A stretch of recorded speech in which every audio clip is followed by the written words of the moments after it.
श्री हरिराय जी द्वारा विरचित निवेदन तात्पर्यार्थ ग्रंथ का हम कल अध्ययन कर रहे थे, जहाँ निवेदन क्यों हम करते हैं उसके प्रयोजन का श्री हरिराय जी ने निरूपण करके ये आज्ञा दी कि जीव जब भगवान के साथ अपने संबंध की स्मृति उसे आती है तो भगवान को वो प्राप्त करना चाहता है, और भगवान को प्राप्त करने की योग्यता उसमें तब आती है जब वो सांसारिक बंधनों से मुक्त होता है।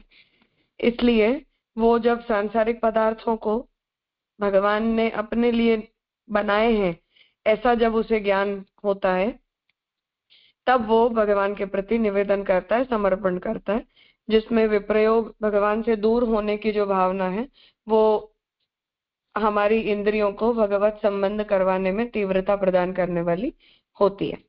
इतना निरूपण कल हमने देखा था।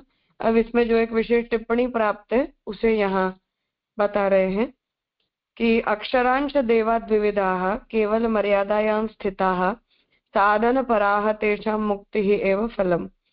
ये च मर्यादा पुष्टौ अंगीकृताः तेषां सर्वसाधन त्यागपूर्वक शरणागतौ क्रियमाण सेवनायां सेवाफलोक्त फलसिद्धिः अन्येषां च आसुराणां प्रकृतिजन्यानां संसारनिश्चयेन अंधन तमः प्रवेशरूपा मुक्तिः न हि तेषां भगवत् प्राप्ति संबंध गंधोपि माम प्राप्यैव कौन्तेय इत्यादि वचनात्।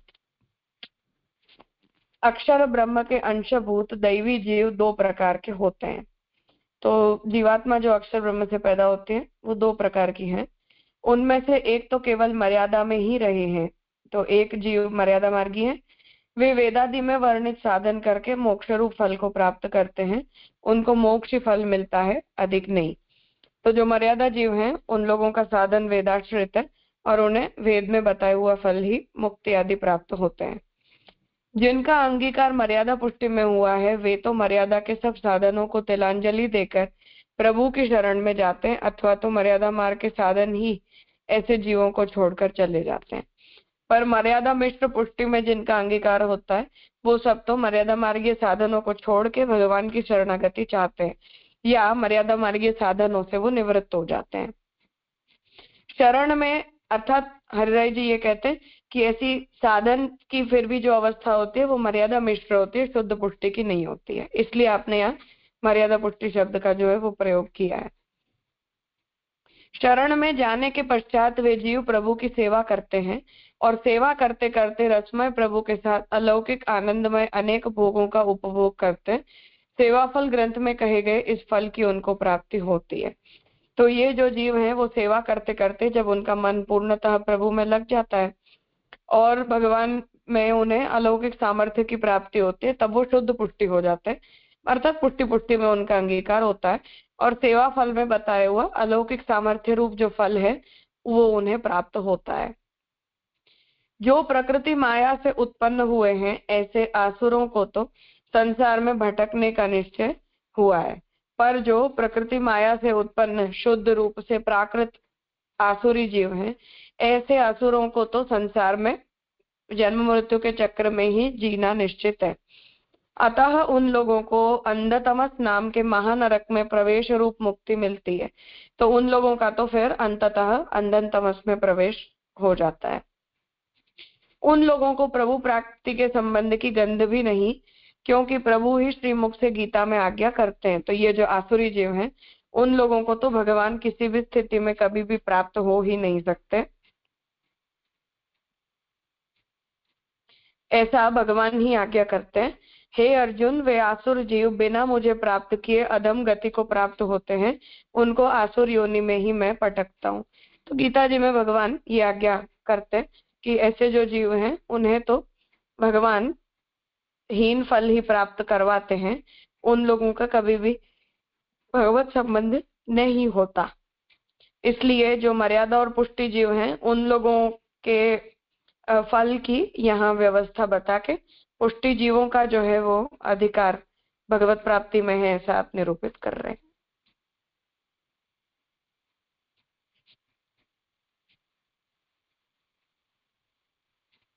कुछ पूछना है?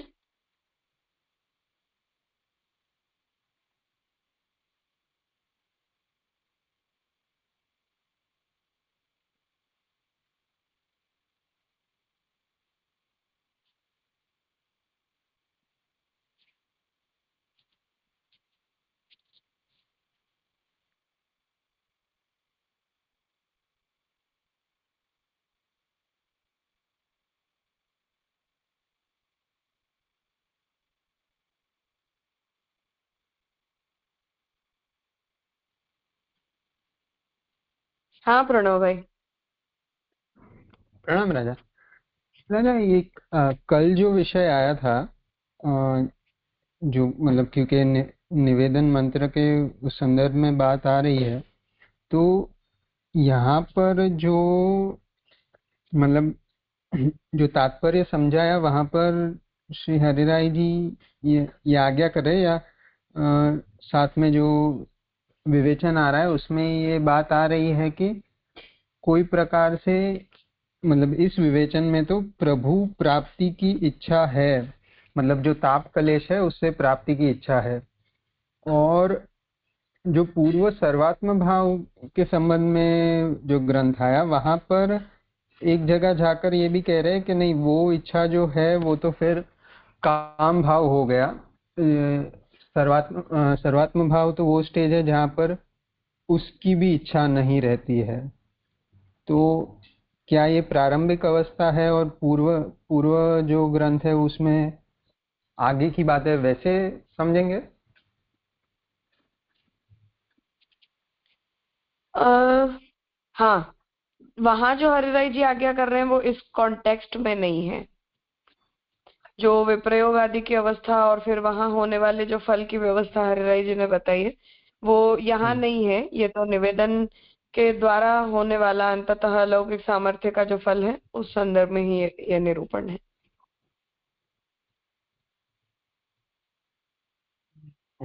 पर तो ये भी होगा तो विप्रयोग प्रधान ही, यहाँ पर भी जो ताप क्लेश हाँ, हो रहा है वो। डेफिनेटली। और वहां पर वो होने के बाद भी प्रभु सुख, मतलब प्रभु जो देना चाहे उससे सर्वात्म भावता है एक्सेप्टेड है, वो स्टेज अब तक यहाँ पर आई नहीं है। हाँ, वो नहीं आई है। ये तो बस वो अधिकारिता के कॉन्टेक्स्ट में कह रहे हैं केवल। जी राजा, प्रणाम। हम्म,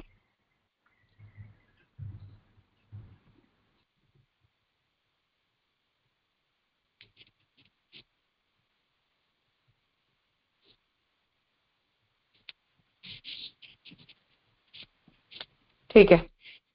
तो ये ग्रंथ यहाँ संपन्न हुआ। अब जो आगे का ग्रंथ है वो यहाँ बता रहे हैं कि अब निवेदन में जो हम आगे प्रभु को सभी वस्तुओं का समर्पण करवाते हैं उसका अब यहाँ जो गद्य मंत्र है उसके अर्थ का श्री हरिराय जी निरूपण कर रहे हैं। जिसका प्रमाण नापना अशक्य है, ऐसे हजारों वर्षों का समय उससे उत्पन्न प्रभु का विरह, अर्थात अनगिनत साल जो है वो हमने प्रभु से दूर होकर बिता दिए।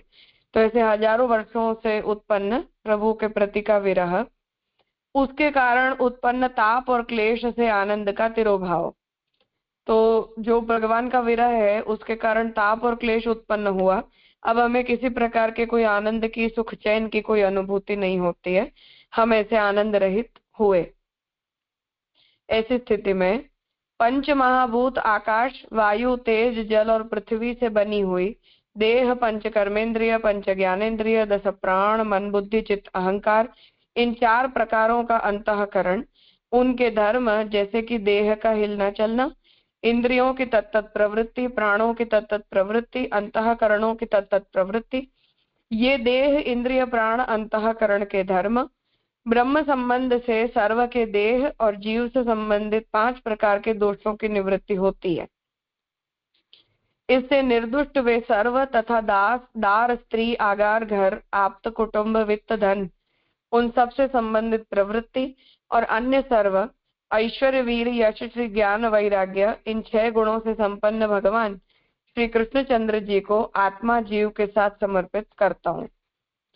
तो यहाँ उसका पूरा निरूपण किया कि हम किन किन वस्तुओं का समर्पण करते हैं। तो पंच महाभूतों का करते हैं, मतलब आकाश, वायु, तेज, जल और पृथ्वी, उससे बना हुआ हमारा शरीर। तो हम शरीर का समर्पण किया, मतलब पंच महाभूतों से निर्मित शरीर का।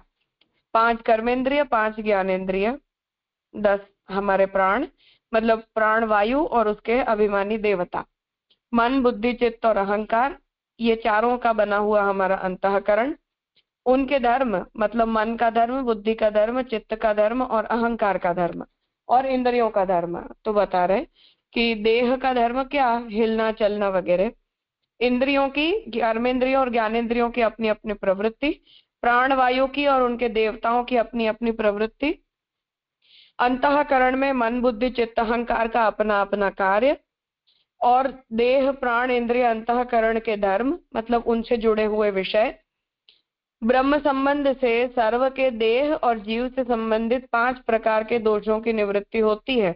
ये जो सिद्धांत रहस्य में महाप्रभु जी का वचन है, उससे निर्दुष्ट हुए ये सब, मतलब शरीर मन बुद्धि चित्त अहंकार इंद्रिय, ये सब जो हैं वो देह की शुद्धि से निर्दुष्ट हो गए, और उनके विषय रूप पत्नी संतान घर परिवार कुटुंब द्रव्य, उन सब के साथ जुड़ी हुई हमारी प्रवृत्ति और सब जो है वो देह और जीव के दोषों की निवृत्ति में इन सब के दोषों की निवृत्ति हुई।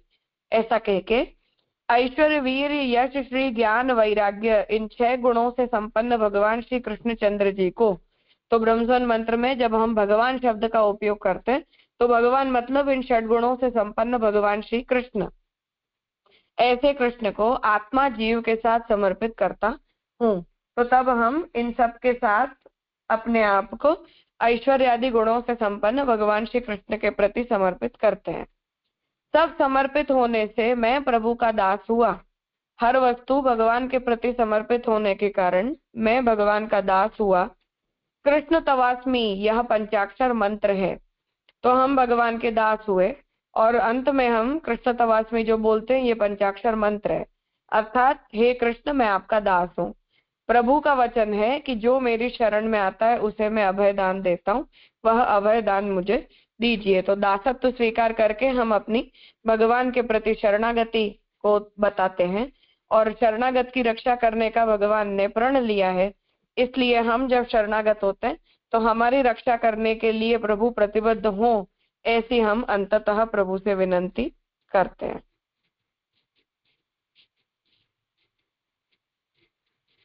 कुछ पूछना है?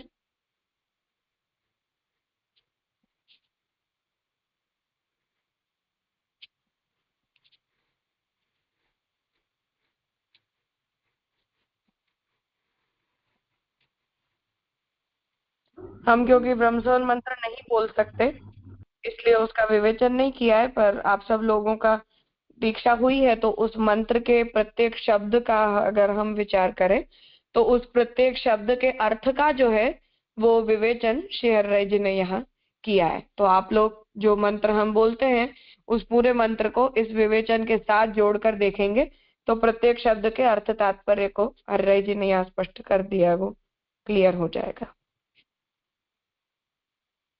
हाँ हितन भाई। हाँ राजा, आवाज आ रही है ना? हाँ हाँ आ रही है। हाँ सॉरी, क्योंकि आज थोड़ा डिस्टर्बेंस है, इसके लिए पूछा।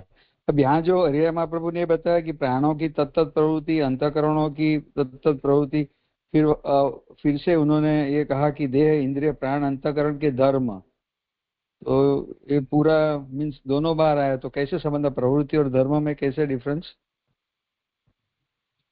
प्रवृत्ति का मतलब कि उनके एक्शंस, और धर्म का मतलब होगा उसका स्वभाव या टेम्परामेंट। हाँ, पर प्रवृत्ति कहने से सब नहीं आ जाएगा, यानी अलग से समझाया ना, मेरा कहने का पूछने का ये है अर्थ कि भाई दो कहा तो उनका क्या सिग्निफिकेंस लाइक? प्रवृत्ति से जो है वो नहीं आ जाएगा, क्योंकि प्रवृत्ति का मतलब ये होगा कि जो भी उन उन इंद्रियों के कार्यगत ऑब्जेक्ट्स हैं, विषय हैं, उनके साथ जुड़कर प्राण आदि की होने वाली क्रियाएं, तो विषय उसके द्वारा जो है वो इंगित होता है, उसका स्वभाव या टेम्परामेंट इंगित नहीं होता।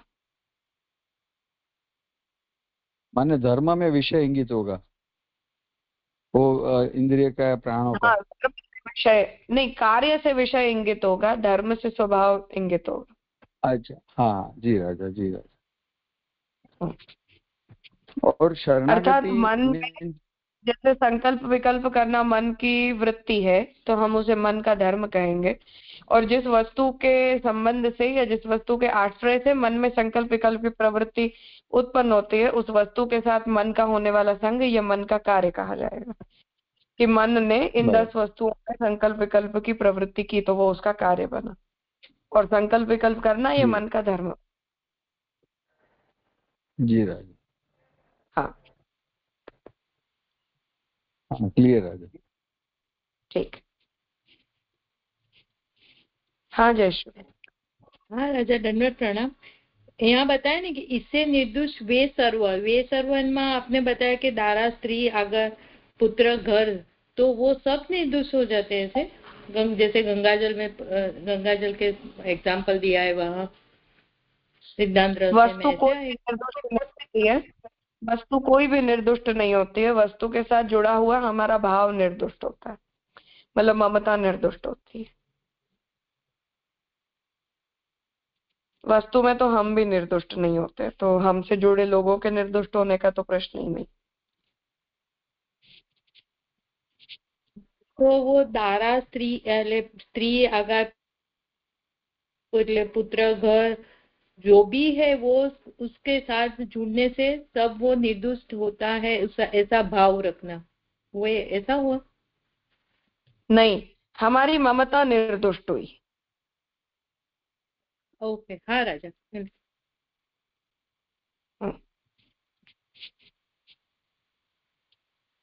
हम समर्पण भी वस्तु का नहीं करते, हम हमारी अहंता और ममता का समर्पण करते हैं। तो निर्दुष्टता हमारे भाव में आती है, वस्तु की निर्दुष्टता तो उस वस्तु के समर्पित होने पर आती है। हाँ राजा, ये अपना मंत्र में, गद्य मंत्र में शरणागति और समर्पण तो एकदम एविडेंट है, पर सेवा और भक्ति भी आती है ना, ऐसे कहीं मुझे ऐसा थोड़ी स्मृति में आता है, जे ने ऐसा कुछ समझाया था। माने चारों जो अपनी। हाँ जी राजा। हाँ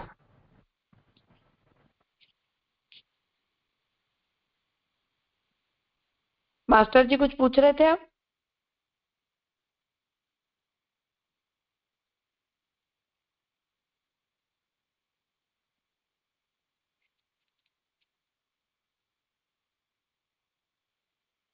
मास्टर जी कुछ कह रहे थे? जय दंडवत प्रणाम। जय हो गया, अभी जी में हो गया। अच्छा अच्छा ठीक है। हाँ प्रणव भाई। राजा, ये जो ऊपर बात आई उसमें मतलब जो गद्य मंत्र में ही सबसे शुरुआत में जो कह रहे हैं कि ताप कलेश हुआ है और उससे आनंद का तिरोभाव हुआ है, तो ये आनंद के तिरोभाव का कारण जीव का ब्रह्म से अपने आप को अलग समझना और या फिर उसकी विस्मृति? अलग, हाँ विस्मृति कहो या अलग समझना कहो, एक ही तो बात है ना। हम अपने आप को अलग फील करने लगते हैं, इसलिए हम भगवान के साथ के अपने संबंध को भूल चुके हैं, वो प्रमाणित होता है। तो है एक ही अर्थ है जी।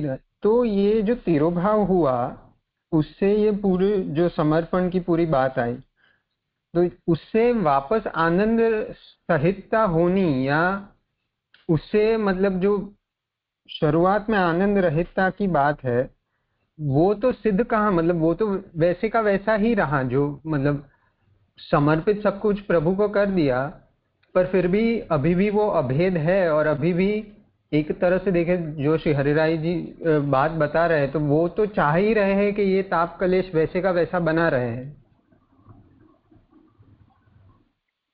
हाँ, पर वो तो तापक्लेश इसलिए बना रहे क्योंकि हमें साक्षात्कारी अभेद की अनुभूति नहीं होती है। तो जब हो जाएगी तब तो वो मिट जाएगा ना। तो शायद वो तो जो अब तक जितना समझ पाए और जो ग्रंथों में हम देख पाए उसमें तो ऐसा ही लग रहा है कि वो उसी रस और फलानुभूति ही चाह रहे हैं, कभी मतलब एक प्रकार से सायुज्य हो जाए वैसा तो समझ नहीं आ रहा कहीं पर पूर्व में भी। नहीं, सायुज्य तो फल है ही, हमारे चाहने न चाहने की कोई बात नहीं है उसमें। पर वो हाँ सायुज्य फल की सिद्धि विरहानुभूति से ही होती है, संयोग से नहीं होती है, ऐसा कहना चाह रहे हैं। संयोग से काम होता है। हम्म, जी रहे। तो मेरा कहने का अर्थ ये है कि यहाँ पर जो मंत्र की शुरुआत में जो हम तिरोभाव कह रहे हैं, मतलब आनंद का तिरोभाव, मतलब ताप क्लेश है अलग होने के कारण और विस्मृति के कारण, और उससे आनंद तिरोहित है। तो ये ताप क्लेश ही फल है। तो यहाँ पर मात्र तभी तिरो, मतलब ये जो मंत्र है वो उस ताप क्लेश की याद वापस दिला रहा है, और साथ ही आनंद के हाँ, तिरोभाव। हम्म। अर्थात कि वो तापक्लेश की अनुभूति हमें अब तक तो हो ही नहीं रही थी, हम्म। क्योंकि हम अपने आप को भगवान के साथ संबंधित मान नहीं रहे थे, हम्म। या मुझे भगवान मिल जाए वापस, ऐसी हमारी कोई आकांक्षा ही मन में नहीं थी। हम्म। तो ब्रह्म संबंध के द्वारा हमें वो याद आया।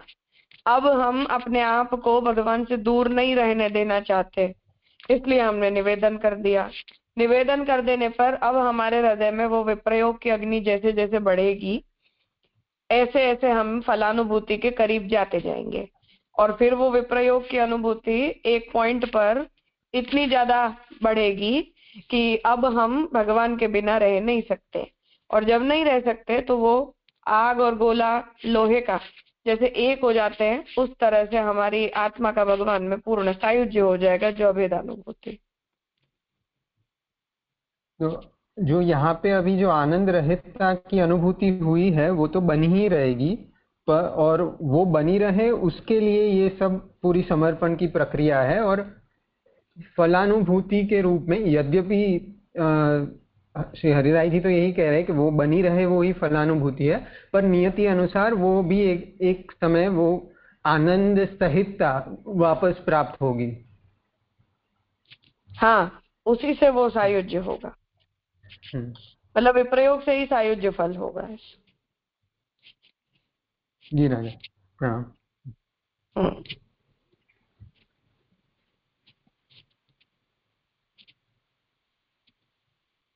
और कुछ है?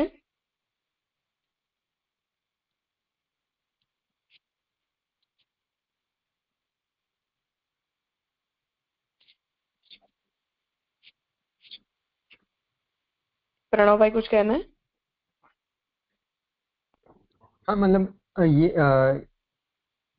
जो हम समर्पण का ये समझते हैं, अर्थात सेवा, एक प्रकार से सेवा और भक्ति के लिए समर्पण का विनियोग, और एक प्रकार से जो यहाँ पर श्री हरिराय जी कह रहे हैं कि वो जो तिरोहित हुआ है आनंद, उसकी अनुभूति, मतलब जो विस्मृति थी उसमें वो तिरोभाव, उसमें वो तिरोभाव का मूड और जो ताप कलेश का मूड है वो बना रहे, उसके लिए सभी का इंद्रिय परिवार आदि सभी का समर्पण, वो शायद उनकी स्टैंड से वो ताप कलेश के बने रहने के लिए इसका समर्पण विनियुक्त है, वैसा समझना प्रसक्त होगा। मतलब हरिराई जी ने निवेदन का प्रयोजन केवल इतना बताया है कि हम उन वस्तुओं में अपने संबंध का विचार करते हैं क्योंकि हम अपने आप को उसका मालिक समझते हैं। तो हम जब ये समझेंगे कि ये सब कुछ तो भगवान ने अपने खुद के लिए बनाया है, हमारे लिए तो नहीं बनाया है, तो अपने आप ही हमारी आसक्ति वहां से दूर हो जाएगी। इसलिए वो निवेदन के अंदर कोई प्रकार के संयोग और विप्रयोग का एस्पेक्ट मतलब इन जनरल विचारणीय नहीं है। विचारणीय केवल इतना है कि वहां हम अपने स्वसंबंध को विड्रॉ कर देते हैं, जो फैक्ट है पूरे ब्रह्मांड के लिए, केवल पुष्टि जीव के लिए नहीं, पूरे ब्रह्मांड के लिए। तो हर वस्तु भगवान ने खुद अपने लिए बनाई है, हमारे लिए तो कुछ भी नहीं है यहाँ, ऐसा सोच के और उन वस्तुओं में हमारा वैराग्य प्रकट होगा, और वो वैराग्य हमारे लिए भक्ति में उपयोगी होगा, ताकि हम संसार में से अपनी चित्तवृत्ति को हटा के भगवान में लगा पाए।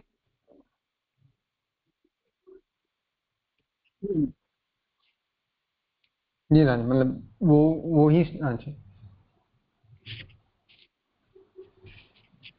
मतलब निवेदन का जो प्रयोजन है वो संयोगानुभूति नहीं है, मैं ये कह रही हूँ। वस्तुओं का जो हम निवेदन करते हैं वो भगवान के साथ कोई संयोग की अनुभूति के लिए नहीं किया जाता है, वो एक वास्तविकता है जिसे ब्रह्मांड के हर जीव को स्वीकार करना चाहिए, तो हमें भी करना चाहिए, हमारी आसक्ति को दूर करने के लिए, वैराग्य प्रकट करने के लिए।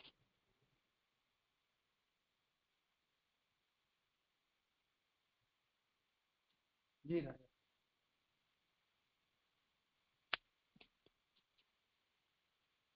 मास्टर जी। हाँ जी, जय दंडवत प्रणाम जय। जय हाँ। मैं एक विनती ये कर रहा था मेरे कि हर्रा महाप्रभु जगह जगह पर ये आज्ञा करते हैं कि गद्य के मंत्र का तादृशियों के साथ के बैठकर अनुसंधान करना चाहिए। जय मेरा मैं थोड़ा सा ये विनती है कि अपन हाल हाल में 4 बार हिंदी भाषियों क्लास लगता है, कभी 1 दिन या 2 दिन आपका जो गद्य का मंत्र सभी लोग जो चाहें वो आपस में बैठ करके आप अनुसंधान एक बार करवा दें, कभी समय अनुकूल निकाल करके, तो मेरी विनती है जय ऐसा। मेरी खुद की भी ऐसी बहुत इच्छा है। श्याम काका जी ने दीक्षा चतुष्टयी छपवाई ना, तब से मेरा मन था कि ब्रह्मसवन की जो टीकाएं आपने प्रकाशित की हैं और श्याम काका जी ने खुद ने भी टीका लिखी है, तो उसका हम करें। ये पवित्र आता है तब मेरा मन करता है, पर काका जी को ऐसी अनुकूलता बैठी नहीं है और थोड़ी वहाँ योग्यता अयोग्यता वगैरह का भी निर्णय करना थोड़ा सा मुश्किल हो जाता है, किसे बिठाएं किसे ना बिठाएं, किसे प्रवेश दें ना दें, रिकॉर्डिंग वगैरह ये सब थोड़ा विचारणीय है विषय। वो सब मिलजुल के सॉल्व हो पाएगा तो कभी करेंगे जरूर। जी जय। हाँ, क्योंकि उसे सार्वजनिक रूप से करने में थोड़ा समस्या है। नहीं और सार्वजनिक नहीं करना चाहिए वो तो, उसमें गिने चुने लोगों को इनवाइट किया जाए, ज्यादा प्रचार प्रसार न करते हुए। अब वो गिने चुने में ही तो ये बात है ना, अब किसे लाएं किसे हटाएं वो समस्या हो जाती है। ये बात तो सही है। हाँ ठीक, कोई दूसरा तेली वाला को याद करके तेली वाला जी को याद करके जे को विनती करेंगे कि कृपा करे। मथुरा मामा का राजा ये मनोरथ था और जे ने प्रॉमिस दिया था करेंगे, 35 जन को मैक्सिमम अलाउड किए थे, बाद में फिर संख्या 100 पर पहुंच गई तो प्रोग्राम ही हो नहीं पाया। हाँ, वो थोड़ी यही समस्या है इसमें, फिर थोड़ा न्यूसेंस हो जाते हैं सब में, किसी को बोलो ना बोलो ये सब प्रॉब्लम हो जाती है। इसलिए काका को ऐसा होता है कि अब कोई ब्रह्म सवन ले तब व्यक्तिगत रूप से कुछ हो पाए तो ठीक है, बाकी ये सब उपद्रव नहीं करने। मैं भी हर साल पवित्र एकादशी के समय कहती हूँ, पर ऐसा कुछ बन नहीं पाया कभी। शुद्धि अशुद्धि का कैसे करें, अपरस की व्यवस्था कैसे करें, ये सब सॉल्व नहीं हो पाता है, पर कभी बनेगा संयोग तो जरूर करेंगे। चलो जय, आप तो बन ही जाएगा पर। हाँ कुछ परीक्षा ले लो हमारी राजा। बात नहीं है। Entrance exam. हाँ नहीं, अब सब सेवा करने वाले हैं, दीक्षित हैं, तो वो बात नहीं है, पर वो संख्या कंट्रोल नहीं हो पाती है और कौन फिर आ जाए तो बाहर निकाले, लॉक कर दे, क्या कर दे, सब थोड़ा व्यावहारिक समस्या है। बाकी तो ठीक है, देखेंगे कभी हो पाएगा। ठीक है जय, बहुत अच्छा। हाँ जय। हाँ भानुबेन। राजा मनोरथ करें कि ऐसा बहुत करने जैसा है। एक बार हमने ऊपर किया है 10-15 जन बैठ के, साल बावन बहुत सुंदर है, तो एक बार करें ऐसा युगा 20 साल के, किसी को ऐसा बुरा न लगे, करके ऐसा समाधान करके कुछ प्रयास करेंगे तो होएगा तो सही। नहीं, कर सकते हैं, वो कोई ऐसी असंभव वाली बात नहीं है, बस कोई उपद्रव ना हो और शांति से हो पाए, बस उतनी रिक्वायरमेंट की बात। अच्छी बात है, ये ज्यादा शोर बक्कर करके करे बिना करें तो हो सके इतने इतने में, तो थोड़ा को लगता है तो हो की इच्छा है तो करेगा, बहुत आनंद आएगा। नहीं, जरूर करेंगे, कभी ऐसी संयोग बैठा तो हर साल मैं पवित्रा के आसपास काका को हमेशा ही कहती हूँ, और दीक्षा चतुष्टयी छप गई तो तब से ऐसे श्याम काका जी की टीका बैठ के पढ़ ली थी खुद से, और हर पवित्रा के समय व्यक्तिगत रूप से मैं, लालन, काका जी, हम लोग सब खुद तो करते ही हैं, पर साथ में बैठ के कभी करना नहीं हो पाया। देखेंगे कभी होगा तो जरूर करेंगे। भारत को विद्यापीठ में करना है राजा। देखेंगे। अभी तो ऐसा कुछ सोचा तो नहीं है। होगा, सोचेंगे तो कुछ बैठ जाएगा, कभी भी नहीं। मनोरथ है नहीं तो होगा। हाँ, उसकी जिम्मेदारी आप लोग खुद ले लो और खुद उसका वो सब कौन आए कौन ना आए उसकी व्यवस्था कर लो, हम बीच में ना पड़े तो कर लो। नहीं, भानु मासी ने कह दिया हो जाएगा। हाँ, भानु मासी ने कह दिया तो हो ही जाएगा निश्चित है। नहीं मनोरथ नमस्ते महाप्रभु जी, आप मनोरथ करिए, अपन और क्या कर सके। आशंसा है अपनी संभावना होगा कभी, असंभावना काय को हाँ हाँ नहीं, असंभावना तो है ही नहीं है, संभावना तो पूरी है। हाँ हाँ, कभी कभी हो जाएगा, कभी मिलेगा। बस भाई मर्यादा रखनी चाहिए, को नहीं बोलना चाहिए कुछ। हम अपने आप से मैनेज करें तो हो जाएगा, इनको बीच में नहीं डाले तो हो जाएगा। बस ये आपने सही कहा, अपन मैनेज कर लेते हैं मिल करके, हो जाएगा। तो कभी न कभी अपन समझदारी से करेंगे तो होगा। चलो, आपकी दिवाली के शीतकालीन मनोरथ नहीं, शॉर्टकालीन मनोरथ रखेंगे। हाँ हाँ बिल्कुल। तो वो तो मनोरथ पूर्ण का है तो विराज रहे हैं, नहीं करेंगे। नहीं, चिरकालीन नहीं, शॉर्टकालीन में, क्योंकि चिरकालीन में और बीच में मनोरथ आ जाएंगे ना तो ये डिले हो जाएगा। ये प्राइमरी स्टेज पे लेंगे ना तो अच्छा रहेगा, ऐसे मैं बोल रही हूँ। पर वो शॉर्ट में दे के तो में दे, जब देंगे तब। हम तो सोच रखे हैं, वो उनकी इच्छा। राजा मनोरथी सब बढ़ते जा रहे हैं। हाँ, अभी तो होगा ही पूरा। वो तो आप लोगों की जिम्मेदारी है ना। मैं तो काका जी से पूछ लेना और कर लेना, मैं तो इसमें बीच में हूँ ही नहीं कहीं भी। आप वैष्णव मैनेज करे, आप तो हाँ पधारो मात्र, बस आपको हम बीच में होना नहीं चाहिए कभी भी। चलो, इसीलिए कह रही हूँ कि उसको काका से पूछ के और आप लोग कर लेना आयोजन जब भी करना चाहो। जी जी जी, प्रणाम लाला।